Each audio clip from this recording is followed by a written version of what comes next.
Assalamualaikum warahmatullahi wabarakatuh. Salam sejahtera bagi kita semua. Saya Ibtisam Ulimazada selaku host pada podcast Ruang Siaga Forum Pengurangan Resiko Bencana Jawa Timur, yang mana pastinya kita bersama untuk dapatnya tingkatkan kesiapsiagaan, kurangi resiko, wujudkan ketangguhan dalam menghadapi bencana. Kuat untuk Jawa Timur, bermanfaat dan bermartabat. Dan pastinya pula saat ini kita akan berbicara kembali tentang kebencanaan. Namun pastinya narasumber yang kita hadirkan pada kali ini yang luar biasa pastinya.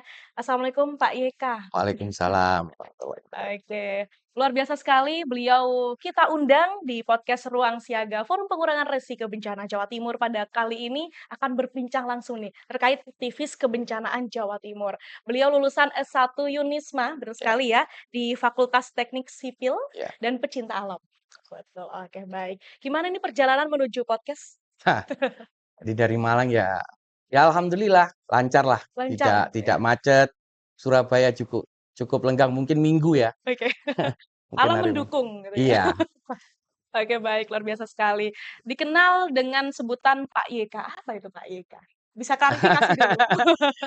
Nah, itu kalau yang tahu sebetulnya gini, itu kan nama ya. Iya. Jadi saya itu dilahirkan di Kepulauan Riau. Oke. Jadi orang Jawa yang dilahirkan di Kepulauan Riau. Kalau di Sumatera itu ada masyarakat Jawa yang dilahirkan di Sumatera itu namanya Puja Kusuma, putra Jawa kelahiran Sumatera. Waduh.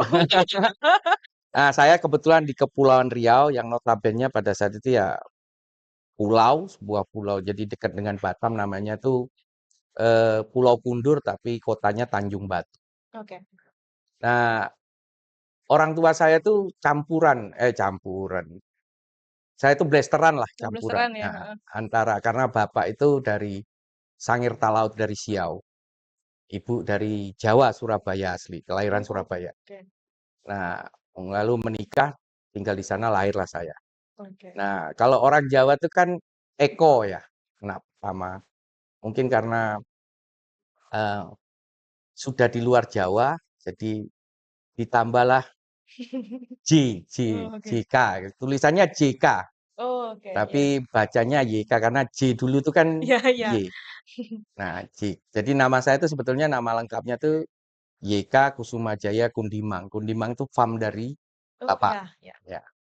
Jadi benar ada yang dulu kalau kecil-kecil tuh sering dipanggil YKK itu kan karena singkatannya itu. Nah, itu ya apa ya? Asli nama lah. Ya. Jadi, nah sebetulnya Pak Yusuf Kala tuh harusnya bayar royalti ke saya karena menang jadi apa? Wakil presiden Iya. 2 kali itu Iya. kan menggunakan nama JK, tidak menggamakan Yusuf Oke. Kala tuh. Jadi saya cukup terkenal gitu. Jadi makanya Pak Yusuf Kala pakai nama itu. Oke, Mungkin nanti itu. kita urus ya untuk Iya. sanksinya. Luar biasa sekali, beliau sebagai aktivis kebencanaan Jawa Timur kebetulan begitu. Namun kita bisa mengenal terlebih dahulu karena tadinya kita sudah mengenal beliau gitu background-nya dan lain-lain. Boleh juga Pak diberitahukan kepada teman-teman sebenarnya aktivis kebencanaan Jawa Timur dimulainya dari kapan? Kalau tipis itu kan rata-rata dulu ya mungkin tidak hanya di Jawa Timur Iya, ya, bahkan hampir di seluruh Indonesia lah. Itu berangkatnya kan dari relawan. oke. Nah, dulu yang paling paling terlihat, saya nggak tahu ya di luar, tapi karena dunia saya dunia pecinta alam, Oke. dulu itu kan kebanyakan saya melihat itu ketemunya itu teman-teman pecinta alam. Jadi pada saat saya itu kan di era 80 dan 90. Ya, Nah, mungkin pada saat itu belum ada Basarnas, baru kalau di Jawa Timur itu KKR 2 ya. oke. Tepatnya di Juanda di Skuadron 400. Kalau KKR 1 itu di Jakarta. Nah, KKR 1 itu dulu wilayahnya Indonesia Barat. Ya. Kalau Surabaya ini KKR 2 Indonesia Timur. Jadi kalau ada kecelakaan pesawat, kecelakaan kapal, tenggelam dan sebagainya itu biasanya KKR tinggal wilayahnya di mana itu Oh, KKR-nya yang sesuai turun. temanya Iya. begitu ya? Nah, kita dulu tuh eh, diajak menjadi di apa ya diklat lah ya Ya. di KKR 2 di Skuadron 400 itu saya juga ikut pernah terlibat. Nah, kebetulan dulu yang ngelatih kita itu eh, tim Intai Amfibi, Nah, Taifif itu sekarang. Nah, dulu latihan SAR-nya itu gitu, SAR SAR darat dan SAR laut gitu ya. Nah itu cukup cukup lama lah, eee, 2 bulanan mungkin. Jadi, nah itu dasar basic pertama. Jadi kalau kita bicara tentang, eee, berangkatnya itu dulu semua relawan, Iya. tapi karena dulu belum tren bencanaan nah berangkatnya menjadi apa ya, kegiatan kemanusiaannya itu di SAR, Iya. pencarian orang hilang di gunung gitu ya, terutama karena kita anak pecinta alam, biasa lebih banyak pencarian orang hilang di gunung, Dimulai terus dari itu dulu iya, berarti ya? lalu misalnya kecelakaan kecelakaan misal sungai, Iya. kecelakaan laut gitu ya. Nah yang seperti itu. Nah dulu pun masih, Sakorlak ya, belum ada BPBD, belum ada Oh, BNPB oke. gitu, zaman-zaman segitu. Iya. Mungkin itulah berangkatnya semua pasti relawan gitu. Nah, tinggal starternya dari mana kan, dari lingkungan mana dia, dari Betul. circle mana dia nah disitulah mungkin dia Iya. starter. Kalau saya karena basicnya pecinta alam, jadi berangkatnya dari relawan Oke. SAR ya, Oke, pencarian orang. berangkat dari relawan tadinya Iya, ya, di tahun segituan kurang lebih SAR lah ya kita iya, kenalnya begitu. Nah, betul. sampai di titik TV sekarang tuh bagaimana Pak berarti? Nah, eh, ini kan ceritanya menarik, tapi Nah, ya kebodohan juga gitu. oke gimana? Eh, tahun 90 itu sekitar tahun 90 lah, tepatnya di bulan Maret apa ya kalau nggak salah itu Februari atau Maret itu saya Ya. agak lupa. Nah saya tuh sama teman-teman berlima itu naik Gunung Kelut. Jadi saya, almarhum Bambang Celeng, Wahyu, tapi panggilannya gelarnya Perkemi, Sugeng panggilannya Kacang karena kurus sekali, Mhm. lalu sama satu Marwan Kebu. Nah senengnya berendam. Pada saat itu eh, mencoba melakukan pendakian di Gunung Kelut. Nah yang pada satu notabene Gunung Kelut itu sudah ada apa ya, istilahnya aktif untuk akan ada erupsi, gitu. Tapi kan karena dulu kita informasi tidak seperti sekarang, Iya. ya karena informasi dulu terbatas, sehingga kan nggak tahu yang seperti itu ya berangkat saja. Nah, naiklah sampai ke puncak, sempat nginep semalam, besok pagi, kita cepat ke kawah, foto-foto secukupnya kita turun. Nah, jam 9 kita turun, jam 11 gunungnya meletus. Waduh. Nah, tapi yang menjadi titik baliknya pada saat kita turun itu karena orang kan menjadi aneh pada saat itu jalan bawa keril gitu ya, gagah gitu ya, Iya. gitu. Orang kan biasanya tanya orang-orang kampung, "Kondi Mas?" ngono kan gitu. "Ing Gunung Kelut, Bu," ngono. Nah, "Ya napa gunungnya? Gimana gunungnya?" Kan Iya. gitu. Eee, "Nggak apa-apa, Bu," gitu. Karena memang tidak secara fisik tidak melihatkan aktivitas yang berlebihan gitu Iya. lah ya, biasa-biasa saja. Nah pada saat itu, "Berarti nggak perlu ngungsi?" "Nggak usah Bu," gitulah bahasanya, "Mboten mboten usah ngono, lha apa ngungsi?" Ngono lah. Nah, pada saat kita sampai di Malang meletus. Nah, Oh, pada saat meletus itu, kumpul lagi orang 5, "Wah kita punya salah besar nih." Balik, balik akhirnya ke sana untuk melakukan evakuasi dan iya. sebagainya, berkegiatan lah. Bagaimana awal, eee, menjadi relawan bencana ya di sana. Tapi kan pada saat itu sebelum seperti sekarang gitu loh, belum tahu apa-apa kan, pokoknya datang Iya. evakuasi, apa yang bisa dibantu dibantu, bersihkan rumah, bersihkan lumpur dan sebagainya, hanya sebatas itu. Nah, pada saat itu juga terbesitlah kita ngobrol lah pada saat itu saya, almarhum Mas Bambang, sama teman 2 dari Jakarta yaitu Fendi dan Bang Hakim. Oke. Nah, saya nggak tahu nih 2 ini putus komunikasinya sampai sekarang. Jadi kalau mudah-mudahan Fendi atau Bang Hakim melihat saya, Nah, bisa kontak saya langsung lagi nih. aja gitu ya? Ya, karena ada banyak Oke. cerita yang memang saya harus ceritakan. Nah, berempat ini lalu mencoba, "Ayo direlokasi." Seperti apa caranya ngerelokasi? Akhirnya mulai membangun koordinasi dengan camat pada saat itu. Bagaimana? Lalu camat mencarikan tempat, kita relokasi lah. Nah, sekarang itu ada di Kecamatan Garum, kalau nggak salah namanya Kampung Baru, di Karangtengah ya, desanya itu. Nah, itu sampai sekarang ada. Nah, itu saya belajar pertama kali merelokasi. Kalau dulu belum relokasi namanya, bedol deso. Oke, iya. Nah, bedol deso. Jadi belum ada istilah relokasi, itu belum ada, bedol deso. Bagaimana memindahkan orang satu desa ke tempat yang lebih aman Iya. pada saat itu. Dan itu difasilitasi oleh camatnya. Pada saat itu, Pak Camatnya tuh sekarang almarhum namanya Pak Bambang Darkoco. Nah, difasilitasi semua, lalu pindah, bahkan ada yang mau transmigrasi ke Kalimantan, kita urus ke apa ya, ke dinas Iya. transmigrasi untuk masyarakat bisa trans. Harapannya kan pada saat kita berpikir bagaimana memberikan yang terbaik buat masyarakat. Betul. Itu saja, tidak ada tendensi lain-lain bahwa ya kita punya kesalahan pasti, lalu bagaimana terusan kita memulai sesuatu yang baru. Nah, disitulah mulai berpikir arah ternyata kita memang harus belajar juga tentang hal yang ini. Oke. Nah, kebetulan di dunia pecinta alam itu ada salah satu materi diklat namanya sosped ya, sosiologi perdesaan. Nah, ini juga yang membuat kita terusan menjadi tertarik bagaimana sih melakukan pendampingan terhadap masyarakat itu seperti apa. Nah, itu awalnya. Saya terlibat penuh di dalam dunia Iya. Kurang kebencanaan. lebih di tahun berapa itu, Pak?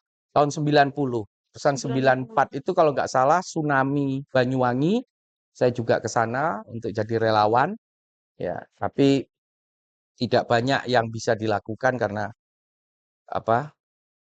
Cuti kuliahnya sudah habis dibuat di kelut itu kan. Karena Oke. setahun saya harus cuti kuliah 2 semester untuk melakukan pendampingan masyarakat itu. Karena nggak bisa Iya. pendampingan itu dilakukan apa ya? Sesuai waktu kita. Tapi karena memang harus intent dan konsisten Iya. akhirnya ya Mhm. ya kebodohannya akhirnya kuliahnya agak lama toh, Oh iya, oke. gitu. Lulusnya selesai menyelesaikan itu 7 tahun, karena banyak hal yang ya pada saat itu ya dunia pecinta alam itu kan asik gitu ya. Sampai I sekarang? iya sampai sekarang. Nah, kalau saya bilang,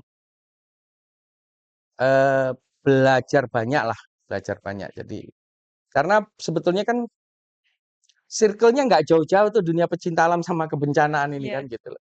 betul Mungkin sekali. itu Mbak, Oke, berarti kurang lebih berapa tahun ya, Pak, ya? Sampai sekarang dimulai sembilan dari puluh 90 sampai 2000 saja sudah 30 ya, 30 2000 ya 50 50-an tahun 50 begitu tahun ya? yang lalu lah. Oke, hingga saat ini menjadi aktivis kebencanaan Iya. Jawa Timur. Bagaimana pada saat sudah terbesit ataupun sudah melakukan nih profesi ini? Sebetulnya kan gini, kalau dibilang profesi dulu kan Belum ada belum profesi ada. begitu ya? Jadi masih ya karena seneng saja. Seneng lalu menarik Iya, gitu ya. Karena pada saat orang bicara teknik sipil itu kan kalau lulus pasti pengennya jadi kontraktor, iya. konsultan dan sebagainya. Nah, saya tuh salah salah berteman sebetulnya. Salah Salah berteman tapi salah berteman gitu loh. Nah, saya waktu kuliah itu juga kan kumpulnya dengan teman-teman pergerakan. oke, Ya, ya, saya nggak perlu ceritakan tentang pergerakan untuk apa ya. Kita tahu yang lahir di tahun iya, 80, 70 dan sampai 90 itu HAM gitu ya. Tapi yang pengen saya ceritakan tuh adalah jenjang keilmuannya karena saya kumpulnya dengan teman pergerakan pada saat itu salah satu teman saya itu bilang, "Ya kamu harus belajar pemberdayaan, Kak, biar tahu bahwa orang merdeka itu adalah orang yang berdaya. Orang yang berdaya itu adalah merdeka. Kita harus hidup merdeka." Nah, pada saat itu jadi titik balik juga. Saya berpikir orang merdeka itu seperti apa sih? iya, Yang berdaya itu seperti apa? Saya belajar betul itu, belajar. Dan banyaklah apa ya, senior gitu ya, mas-mas senior itu yang memang mengajarkan semua, oke, gitu. Jadi intinya bahwa orang berdaya itu adalah orang yang punya nilai tawar, bargaining position, gitu loh. Jadi kalau biar contohnya gini, dia punya uang banyak, tapi kalau dia tidak punya bargaining position, dia tidak bisa melakukan nilai tawar, dia nggak berdaya. oke, Ya, secara iya, keuangan finansial dia berdaya, tapi secara yang lain-lain dia tidak tidak, berdaya. Nah, sehingga oh berarti harus membangun nilai tawar. Nah, bagaimana pada saat itu di masyarakat, masyarakat itu punya nilai tawar terhadap apa saja, gitu ya. Baik pun kebijakan pemerintah dan sebagainya, dunia pendidikan dan sebagainya. Nah, terlibat di situlah. Jadi proses belajarnya di situ. Lalu lulus ya bekerjanya ya di sebuah lembaga LSM yang pada saat itu notabene LSM itu apa sih? Gitu ya. Dikenalnya begitu ya? Iya, LSM itu kan tukang protes, tukang begini, tukang begitu ya. Bahkan di pihak keluarga, "Lek kerja sing niat temenan lah," ngono. "Kerja yang bener lah, Iya, cari tempat yang bener," gitu. Kalau nggak PNS, ya minimal kerja di perusahaan swasta ya, dan sebagainya. Tapi kan hati saya kan menjawab lain gitu, betul. ya pilihan lah itu pilihan hidup. Nah, proses itu lalu mengirim saya ke dunia konflik pertama, pendampingan di daerah-daerah konflik ya. Habis itu saya dikirim 2002 tuh dikirim ke Aceh untuk penanganan, pengungsian konflik Aceh. Oke. Jadi sebelum tsunami, jadi hanya belajar itu.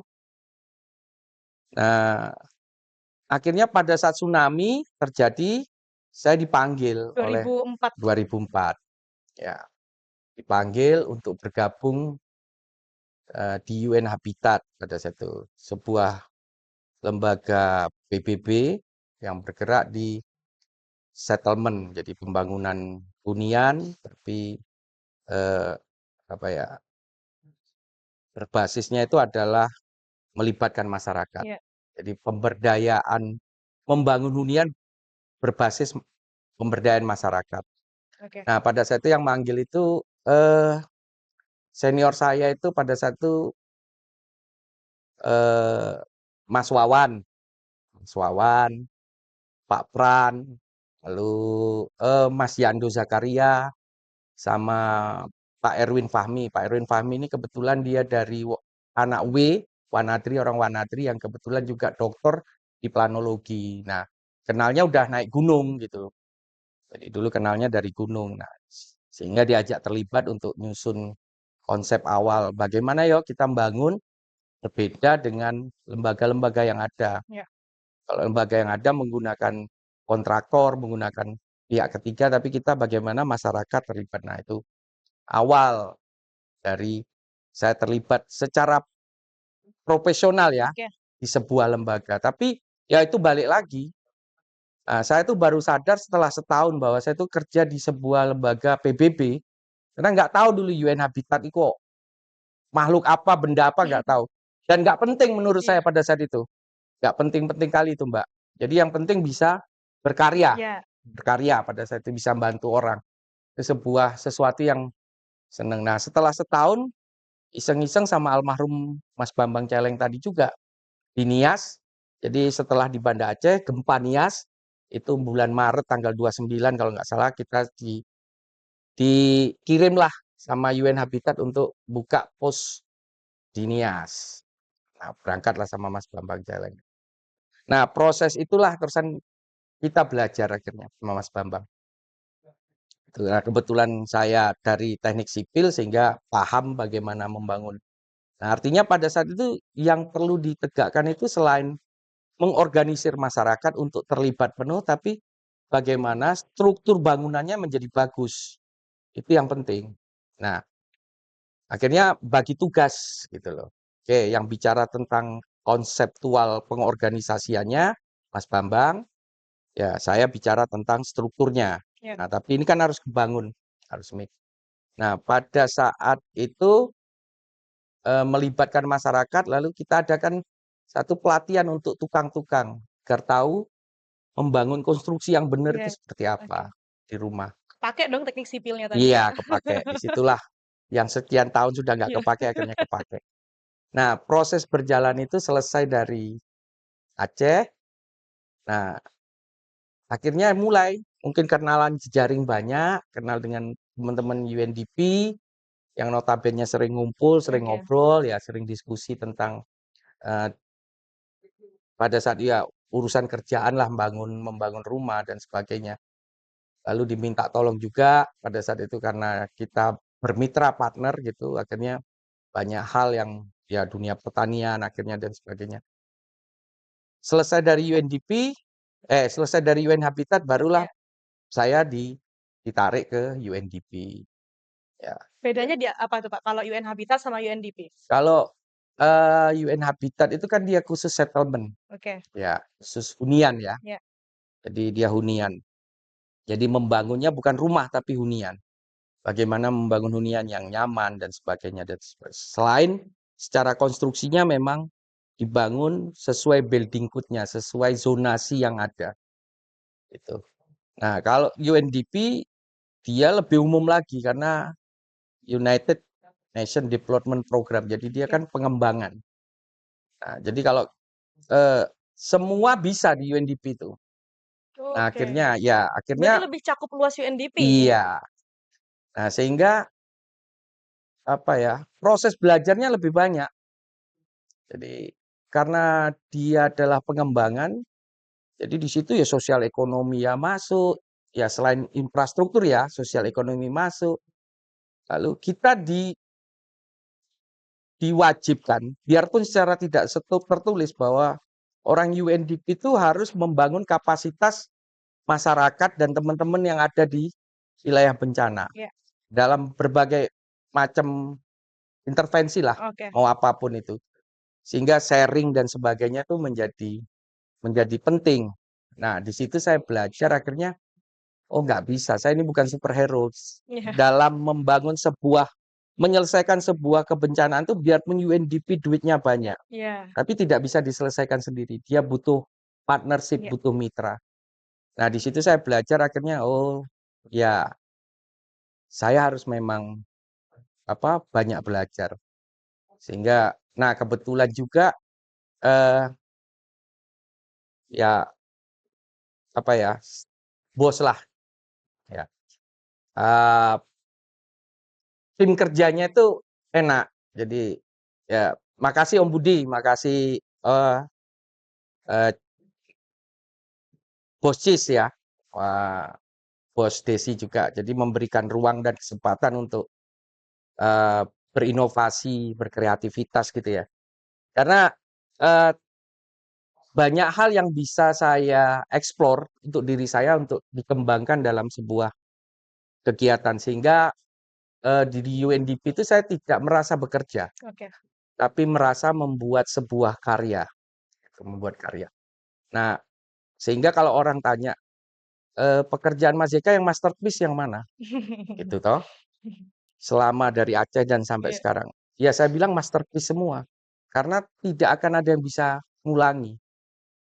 Bencananya boleh sama. Jadi contohnya gini analoginya. Nah. Bencananya boleh sama. Ya. Di sini bangun rumah kita. Nanti bencananya sama nih, bangun rumah. Tapi karena wilayahnya berbeda, pendekatannya berbeda, caranya berbeda, metodologinya berbeda. Sehingga nggak bisa juga dia. Kalau dibicarakan ini pilot, ya ini pilot. Iya. Gitu kan.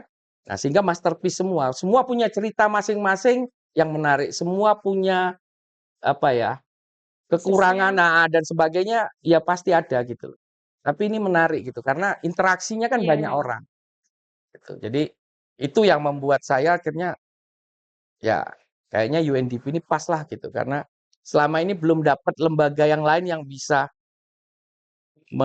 membuat saya bisa eksplor banyak ya dari sisi ide dan sebagainya. Nah, menariknya tuh kalau Om Budi, ada Om Olkes, ada Mas Wisnu itu begitu kita diskusi begini-begini, oke menarik nih eksekusi langsung. Bisa dijalankan sesuai konseptual. Jadi, nah itu kan, Iya. jadi saya merasa tersan ya bicara tentang relawanan itu kan memanusiakan manusia. Iya. Saya merasa menjadi manusia di situ di UNDP ini. Gitu. Sebetulnya itulah. Tapi sebetulnya nggak harus di UNDP ya, di lembaga lain ya punya Iya. cerita, tapi ya ceritanya beda-beda gitu Ini ya. versi Nah, Pak Eka begitu ya iya di UNDP ceritanya. sekali. Semua pasti punya cerita yang asik lah gitu. Nah, Iya. karena saya di UNDP saya bisa cerita UNDP, di UN Habitat saya bisa cerita UN Habitat. Saya pernah juga di Ibu Foundation dengan ceritanya Ibu Foundation gitu ya. Jadi banyak hal yang bisa menarik. Nah, saya bilang semua masterpiece. Karena apa? Semua ceritanya tidak bisa terulang. Gitu. Proses pembangunannya juga nggak bisa terulang gitu. Nah, itu kan yang saya bilang sebuah karya kan. Betul sekali. Bervariatif pastinya ya, Iya, di masing-masing lembaga dan betul. lainnya, seperti itu. Oke, luar biasa lewat 50 tahun Bang Eka sendiri telah menceritakan banyak sekali, mulai di awal tadinya dari relawan terlebih dahulu begitu. Dan pada saat 50 tahun tergabung di aktivis salah satunya begitu ya di di UN Habitat dan UNDP seperti itu. Dan juga yang perlu diketahui nih ya Bang Eka ya, mungkin kita juga teman-teman pengen tahu sehingga pada saat telah tergabung itu kan pasti ada peluang begitu dan tantangan. Nah, itu apa yang telah dihadapi sampai saat ini? Sebetulnya gini, semua kalau orang tanya, semua bisa, Mas. Nah, Bisa. Ya, semua relawan bisa. Kuncinya kan satu, mau belajar ya, gitu. Nah, saya tuh selalu cerita ke teman-teman yang baru-baru menjadi relawan. Ya, banyak lah ya. Itu saya bilang, kamu kerja di sebuah lembaga, lembaga itu tidak akan mengupgrade dirimu. Ya, peluangnya diberikan, tapi kalau kamu tidak sadar mau mengupgrade nah, diri, dia nggak akan terupgrade. Nah, biarpun peluangnya tidak mhm, ada di lembaga, tapi kalau kamu mau mengupgrade diri, beda lagi ya gitu ya? akan terupgrade gitu Ya, loh. Nah, sebetulnya kan kesadaran itu, nah peluang itu kan yang menciptakan kan kita. ya, Misalnya sebuah lembaga, anggaplah eh, sebuah lembaga internasional lah, apapun namanya. Pada saat terjadi, dia butuh tenaga misalnya untuk melakukan sebuah program. Nah, kalau kita tidak punya kapasitas kan tidak punya bisa masuk dalam ikut dalam programnya. Kan begitu. ya. Nah, sehingga kita perlu menyiapkan untuk itu kan. Nah, apalagi sekarang itu sekarang lebih enak lah karena informasi lebih terbuka ya. Link-link banyak ya Iya, untuk media canggih iya gitu. media canggih artinya. Nah, yang kedua yang terpenting itu jejaring informasi dari teman. Saya sadar betul dalam bekerja menyelesaikan sebuah pekerjaan di pasca bencana, di pra bencana Iya, bahkan ataupun di emergensi itu tidak bisa bekerja sendiri. Saya butuh jejaring, saya butuh teman. Ah, di situ saya menyadari begini, ada sebuah lembaga, dia punya budget tapi dia nggak punya SDM, ya kan? nah, Ada sebuah lembaga punya SDM bagus-bagus tapi nggak punya budget. Nah, tugas saya seperti apa? Saya menjadi jembatan saja, memfasilitasi kedua lembaga ini ketemu, nah, gitu toh. Lalu bisa bekerja sama, menyelesaikan sebuah tugas di dunia kebencanaan, ya saya ikut senang. Kenapa? Ya tugas saya juga sudah menjadi ringan kan, akhirnya bebannya yang harus ditangani, iya, sudah ditangani oleh teman-teman. Artinya kan itu kesadaran itu kan yang harus betul sekali. gitu. Nah, sehingga bekerja di dunia di sebuah lembaga kemanusiaan pun apapun bentuknya, tapi kalau basicnya tidak punya jiwa relawan, ya tidak akan bisa bekerja dengan baik. Nah, intinya orang bisa bekerja di dunia kemanusiaan ya, mau dia di NGO luar negeri, internasional, NGO lokal, NGO nasional apapun, jati diri dan citra dirinya sebagai relawan itu harus ada. Kalau enggak Iya, enggak enggak enggak akan tercapai. betul. Ya artinya gini, ya programnya itu biasa-biasa saja gitu loh. Tapi kalau dia punya jiwa sentuhan relawan akan berbeda. Gitu Mbak, kira-kira. Oke, luar biasa sekali ya. Jadi memang dari awal begitu, dari semula memang penjelasannya panjang kali lebar yang bisa kita mengerti begitu Bang Eka ya. Dan yang menarik kalau saya sendiri menyebutkan nama-nama partner dari tadi masih ingat ya Bang Eka ya, dan ingatnya sangat Ya. ini ya. Itu yang luar biasa juga. Dan pastinya sebagai aktivis kebencanaan Jawa Timur ya Bang Eka.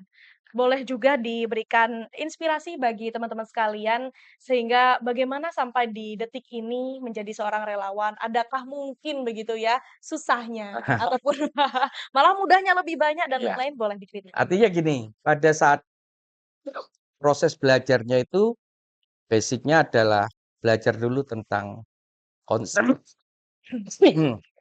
tentang konseptual ya. Belajar dulu tentang konseptual, cara berpikir yang benar. Nah, baru skillnya ditingkatkan. Kebanyakan itu kan belajar skill dulu, Ya, ya. Konsepnya nanti. Nah, begitu dia diturunkan, amburadul biasanya karena dasar berpikirnya tidak runut. oke. Nah, belajarnya konseptual dulu. Paham konseptualnya baru skillnya kita Nah, kalau konseptualnya sudah benar, cara berpikirnya Ya, sudah benar, ngembangannya gampang, gitu loh. Mengembangkan ilmunya gampang, ya. Karena basicnya sudah benar. iya, Tapi kalau banyakan kan sekarang diinstankan belajar skill-nya dulu, iya. Praktek keterampilan. dulu Iya, daripada teori. heeh. Sehingga pada saat di lapangan nggak ketemu, gitu loh. Bahkan instruksi yang diberikan Ya, itu nggak keterima. Akhirnya sakarepe dhewe, gitu loh. Maunya sendiri. Nah, kan kebanyakan relawan yang kita temukan gitu. ya, Suruh koordinasi, ngapain kita koordinasi? Loh, saya berangkat dengan duit saya sendiri dan sebagainya. Kan ya nggak gitu. ya. Itu kan karena konseptualnya nggak paham gitu. Kalau dia paham, ya harusnya kan relawan itu kan siap menerima perintah, Betul. ya kan? Siap berkoordinasi sehingga dari koordinasi ini kan sebetulnya kan biar tidak ada tumpang tindih, semua bisa terselesaikan dengan cepat, gitu kan? Pengennya kan begitu. Iya, Nah, tapi kan kenyataan banyak teman-teman relawan yang notabene karena ya itu tadi nggak paham konseptualnya, bahkan kalau datang ditanya, "Eh, kamu mau ngapain?" "Nggak tahu Mas, pokoknya datang aja," gitu kan. Banyak yang seperti itu. Nah, ini kan juga salah salah kaprah gitu iya, loh. Jadi bahwa ya balik lagi ya, eee, teman-teman itu kan masih pengen mungkin mudah-mudahan salah. Teman-teman itu kan masih pengen panggung, pengen iya. tampil, pengen jadi superhero. Nah, itu yang ya itu wajar lah ya. Tapi berjalannya waktu, ya mulai dikurangi lah yang seperti itu. Oke. Nah, bagaimana sebetulnya kan kalau orang tanya, "Mas JK kalau datang ke daerah bencana apa?" Saya nggak punya konsep apa-apa. Saya juga tidak akan bicara saya membantu apa. Iya, Tapi saya datang di sana, lalu ngelihat ada teman-teman ini, ada gap nih. iya. Nah, gap ini yang harus saya isi sebetulnya. Bagaimana cara ngisi gap itu dengan koordinasi. Koordinasi itu kan bisa non formal. Warung kopi, kon duwe apa rek? Oh, duwe iki. Iki gak duwe ewang ngono ra. Ayo tak temoni, ah gitu loh. Oke. Nah, sebetulnya kan itu. Kalau bicara relawan Iya, ya, gitu. Tapi proses itu akan menuju ke yang lebih bagus. Jadi akhirnya relawan itu bisa menjadi sebuah profesi, menjadi pekerja kemanusiaan. Asal tadi ya dasar berpikirnya benar, kemampuan dan skillnya ya mumpuni, ya bisa lah saya rasa. oke. Berarti sampai saat ini Bang Yeka sendiri masih tergabungkah dengan UNDP? Kalau saya kan di UNDP kan by project ya. Oke, by Jadi kalau project ya. ini kemarin dari Palu selesai, Nah, ya sudah selesai. oke. Berarti kalau udah seperti ini aktivitas pasca dari lepas UNDP katanya by project, itu Nah, apa yang dirasakan oleh Bang Yeka sendiri? ya banyak hal, jadi ya salah satunya kayak gini ya, berbagi ilmu lah, Ilmu, berbagi cerita pengetahuan, juga. bagi cerita. Mudah-mudahan ini bisa menjadi motivasi toh buat Oke, teman-teman betul untuk sekali ya. di dunia relawan, lalu mulai belajar dengan benar. Nah, relawan itu kalau saya sarankan janganlah berangkat orang per orang. Lebih baik masuk ke sebuah lembaga yang benar, karena di sana proses belajarnya jadi ketemu gitu loh, tahapan-tahapannya gitu. Kalau dia sendiri itu kan agak susah. Karena harus tapi kalau dari kelembagaan kan, oh ada training ini, ada Ya, pelatihan ini dan sebagainya, dia bisa mengikuti. Nah, ini kan sebetulnya jenjang ya, jenjang menuju profesional ya. betul. Nah, itu. Jadi saran saya teman-teman yang masih belum bergabung di sebuah lembaga kebencanaan atau lembaga-lembaga yang notabene adalah bermain di dunia kebencanaan, mau dia mitigasi pra bencana, mau dia emergency response ataupun dia di pasca bencana, ya silakan, tapi Oke. bergabunglah di sebuah lembaga sehingga belajarnya runtut gitu loh, bener gitu. Oke, luar biasa bisa kita berikan waktu juga untuk Bang Yeka memberikan closing statement begitu ya. Namun bisa kalau dari kacamata Bang Yeka sendiri nih sebagai aktivis kebencanaan Jawa Timur melihat lembaga FPRB Jatim. Salah satunya ruang podcast Oke, hari ini dan bisa Kak, ditutup dengan closing ya, statement. Silahkan. FPRB itu kan forum pengurangan risiko bencana. Betul. Artinya pendampingan lebih pada penguatan sebelum terjadinya bencana atau pra bencana, mitigasi lah. Ya, Nah, menariknya sebetulnya kalau kita bicara mitigasi, itu kan penguatannya bukan by project. ya. Ya, bahwa ada project pembikinan destana. Enggak. Karena mitigasi itu dibangun menjadi sebuah gerakan. Membangun cara berpikir masyarakat kita, bagaimana bahwa dia sadar bahwa kita tuh tinggal di daerah bencana. Ancaman kita ini dan sebagainya. contoh sederhana saja gitu ya, misalnya kita naik sepeda motor. Oke.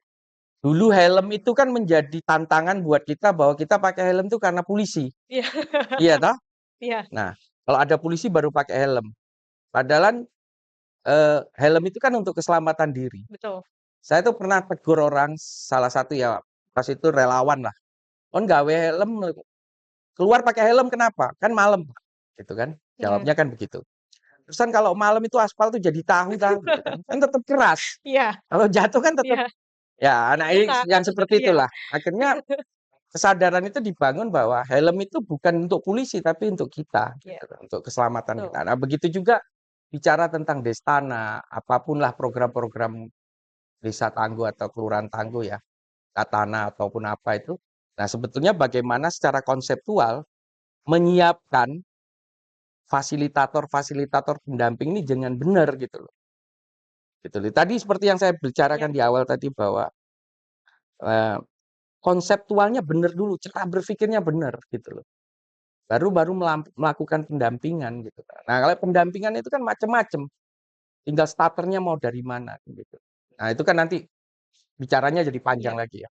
Tapi yang penting itu, jadi untuk EPRB ya sudah mulai teman-teman yang mau ya, relawan atau lembaga yang mau bermain di mitigasi atau pengurangan risiko bencana itu mulai belajar yang namanya bagaimana pendampingan. oke.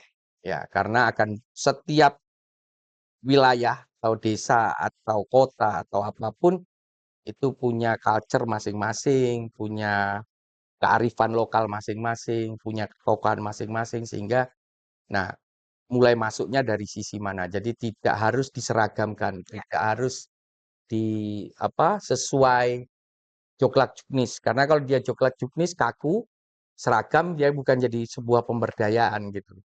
Pemberdayaan itu kan iya. fleksibilitasnya tinggi. Mungkin itu. Jadi belajarnya belajar di situlah. Oke, baik luar biasa sekali.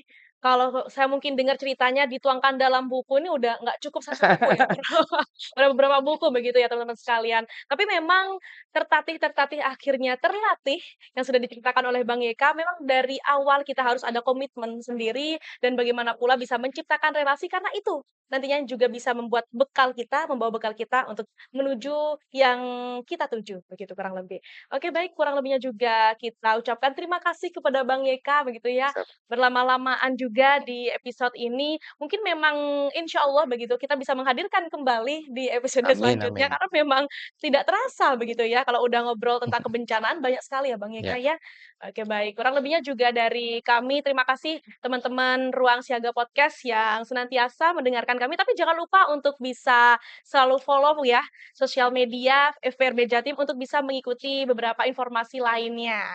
Dan kami juga ucapkan terima kasih kepada segenap kru yang sudah bertugas. Dan untuk Bang Yeka, kami ucapkan terima kasih sekali lagi sama. begitu ya, yang udah berkenan hadir di ruang podcast kali ini, berbagi kisahnya, dan bervariatif pastinya.